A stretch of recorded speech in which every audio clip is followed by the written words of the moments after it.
कर दी थी, ये तो मानना होगा।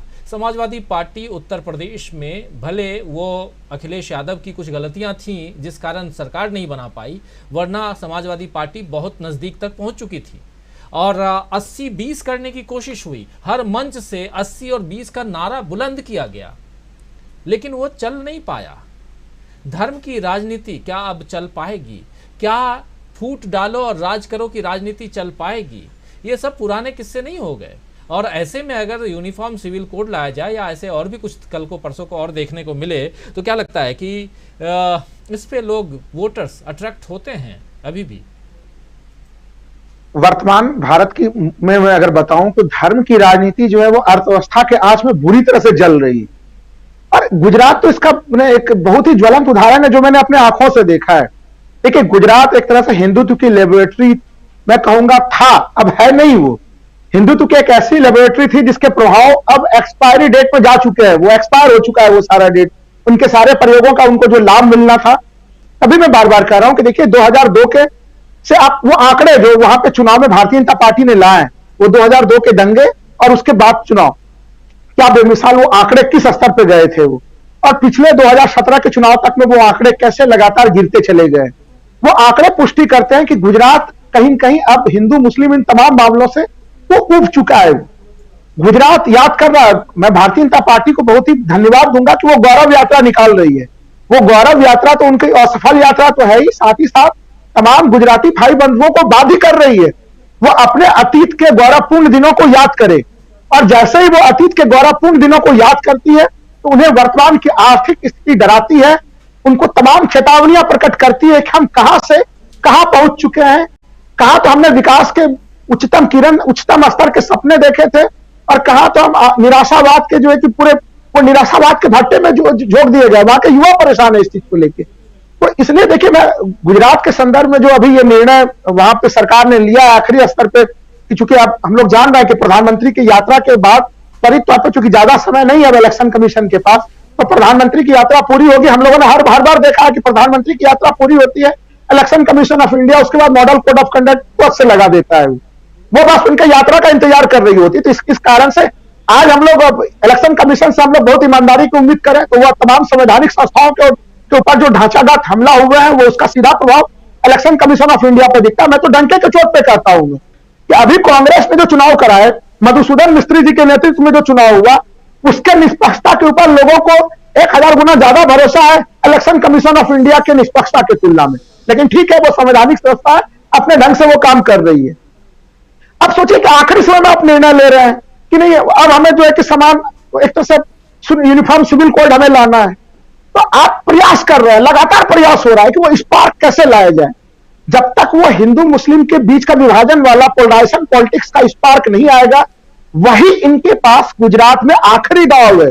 मैंने पहले भी कहा है कि जो स्थितियां मैंने देखी है ग्रामीण भारत, ग्रामीण गुजरात में, तो एक तरह से कांग्रेस ने पहले ही अपनी ताकत दिखा दी है।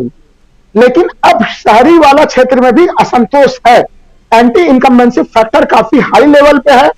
आप वो उसका पूरा प्रभाव पड़ रहा है। और देखिए, गुजरात के चुनाव को कभी भी आप भारत जोड़ो यात्रा से अलग नहीं कर सकते।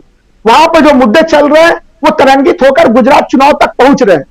देखिए, अगर मैं याद करूं एक तरह से 2016 से लेकर अगर 2022 तक के परिस्थितियों को जब मैं याद करता हूं कि 16 में किस प्रकार से नोटबंदी के लिए लोग लाइनों में खड़े हुए, लोग लाइनों में लग लग के जो है कि अकाल जो है कि मृत्यु के शिकार हुए, वो तो एक भौतिक स्थिति जो हम लोगों ने अपने आंखों से देखी।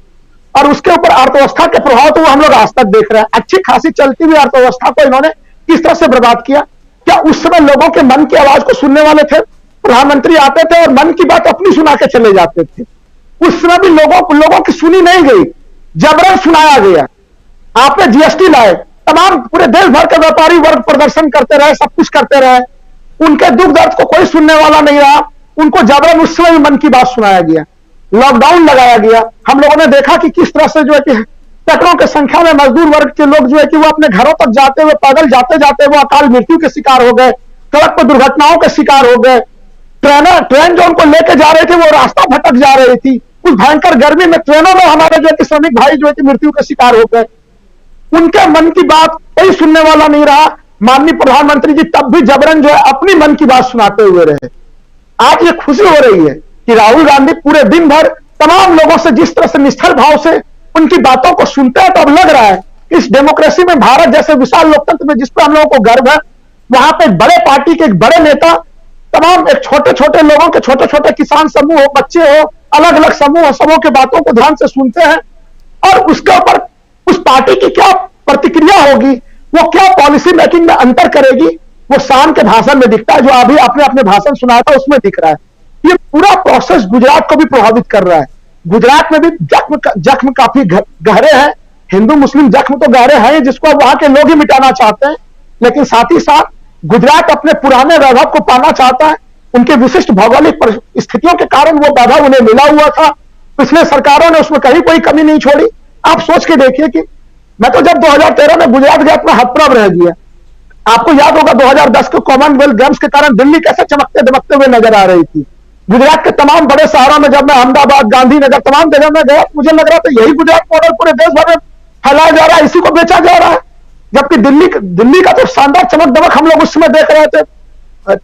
शीला दीक्षित जी अब नहीं रही इस दुनिया में, लेकिन हम लोग अभी भी जब दिल्ली की बात करते हैं तो शीला दीक्षित के बिना पूरी नहीं होती है। ये तमाम चीजें अब आप सोच के देखिए कि गुजरात के लोग क्या सोच रहे हैं, कहां है उनके स्मार्ट सिटी, कहां है। आप सोचिए कि लगातार हम लोग देख रहे हैं कि अगर सरकारी फॉर्म भरने के लिए गुजरात के युवक मारामारी की स्थिति कर रहे हैं, क्या गुजरात के युवक ऐसे थे? वो तो अपने उद्यमी थे, जो प्रधानमंत्री जी कहते हैं कि आप रोजगार देने वाले बने। वहां के युवकों में वो वही विचारधारा था, लेकिन आपने उनको उनकी तमाम परिस्थितियों को बदल के, उनको जबरन हिंदू मुस्लिम खाई के डिबेट में लाकर उनके मूलभूत मांगों को बदल के दो चार पूंजीपतियों को सारी चीजें थमा दी। इस चीज को लेकर भारी जबरन आक्रोश है। इसलिए समान नागरिक संहिता का मामला जो बीजेपी लेके आई है, मुझे नहीं विश्वास है कि गुजरात की जनता उसे स्वीकार करेगी। अभी और भी कोई नए प्रयोग, नए चीजें हम लोगों को जरूर देखने के लिए मिलेगा, क्योंकि वो हिंदू मुस्लिम के स्पार्क के बिना गुजरात भारतीय जनता पार्टी नहीं जीत सकती। मैं आज भी डंके के चोट पर आपके चैनल पे मैं कह रहा हूं कि अगर अभी भी चुनाव हो आज के डेट में, तो वहां पे भारतीय जनता पार्टी के लिए कोई जगह नहीं है। कांग्रेस के लिए सरकार बनाना बिल्कुल आसान है, आज के डेट में भी चुनाव हो जाए। इसीलिए वो नई नई परिस्थितियां खोजी जा रही है।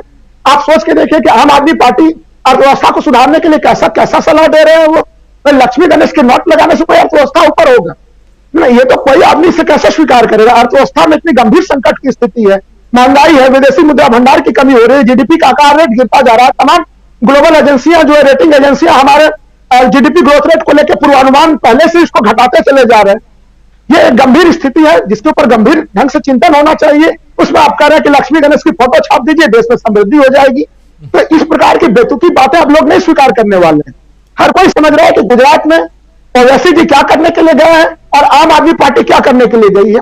गुजरात की जनता काफी सावधानी के साथ अब तक चीजों को देख रही है, इसलिए उनको भरवाने के लिए नए नए प्रयोग बीजेपी आगे के दिनों में भी करती हुई दिखेगी। राजीव जी, कई सारे प्रयोग, लेकिन एक प्रयोग और भी है जिसके बारे में अमलेंदु जी, कहा जा रहा है कि बहुत सारे जो प्रोजेक्ट